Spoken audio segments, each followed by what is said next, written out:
So I'm Mark Develis. I'm a producer on Need for Speed. I was in charge of creating the HDE this year for Need for Speed Undercover. And one of the challenges this year was creating an action title that was very accessible with the physics. We wanted to create a whole bunch of crazy cool maneuvers that, with essentially a flick of the button or a flick of the stick, can place into the hands of the user, a very enjoyable, easy experience. So this year we started off with a simple burnout. So essentially you're just holding both the LT and RT triggers down, spooling up those tires, getting the smoke billowing out of the fenders there. And all I'm going to do here is just let go of the brakes, hold the throttle down, and bam, we're off. That essentially started, okay, that was pretty generic, where can we go from there? So we said, start with the 360, so you do the same thing, you release the brake and you hold the steering all the way to one way. That puts the car into a beautiful 360.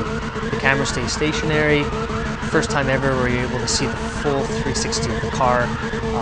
You see all the realistic suspension movement as we're going over the curve as well. It looks really beautiful and cool. Physics is all doing it naturally. Nothing's being faked, phonied. We went basically from 40 attributes, say 6-7 years ago, to up to 400. Everything's based on curves, speed. We can tune essentially every parameter of the car. So then we got the brakes down. We went to the 360. So then we said, why can't we do a 180? So essentially, with a flick of the e-brake and a flick of the steering, we're into a 180. Let's leave the camera stationary there, and all we have to do now, the camera's perfect for reverse driving. Camera rotates around, and now we're reverse driving. So it's very touchy, as in real life. You have to be really sensitive for the stick. Little taps will do, but now we're actually driving in reverse, something we've never ever had before in any Need for Speed. And essentially, you get a totally different perspective. You're looking at the front of the car now. So now that we have reverse driving, we said, okay, very cool. Can we do J-turns with a flick of a switch? So all we do is flick, boom, we're the other way. So let's see that combined. So let's go into a J-turn, goes into reverse, flick of a switch, boom, we're back going the other way with the J-turn there. So then we said, okay, all that's separating now to do 360s is just doing that faster. So let's gather some speed here. So there's a perfect one there. So nice and sharp and crisp. Let's do one more, just it shows that that one wasn't a fluke. Nice and simple. There we go, nice and reactive. Just showing you how flicks of the switch and flicks of the controls allow you just to dance around, finesse the car.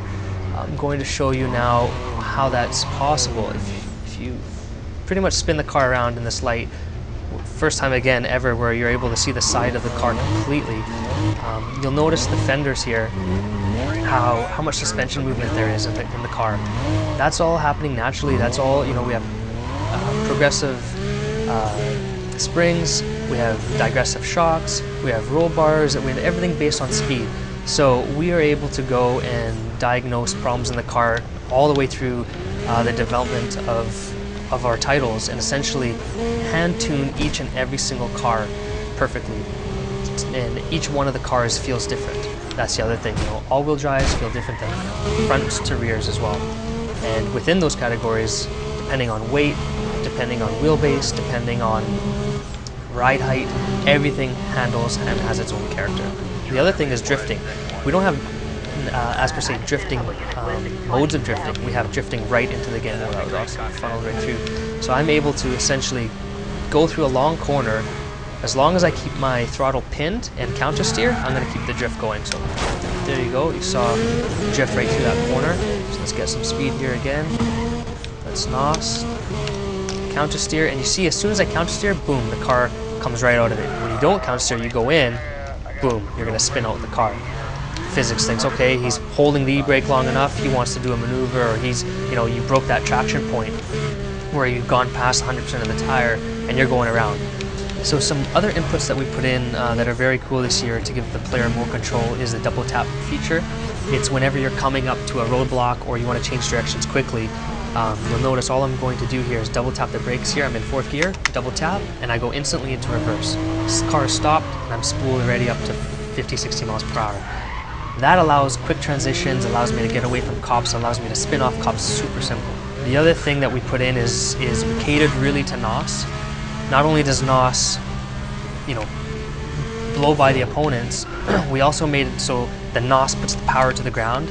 As I'm going into the drift, I can hit the e-brake, NOS at the same time. You just saw I just did a nitro drift there. The style points popped up. So again, show you, we're gonna drift, NOS at the same time, and I'm NOSing and counter steering at the same time to really keep the drift going. So timing is crucial, timing is key. Like I can't stress enough, nothing is faked. It has been my duty over the last 7-8 years, since Hot Pursuit 2 with developing Underground, to create a physics engine that was powerful. All that work is a culmination of what we made in Need for Speed Undercover.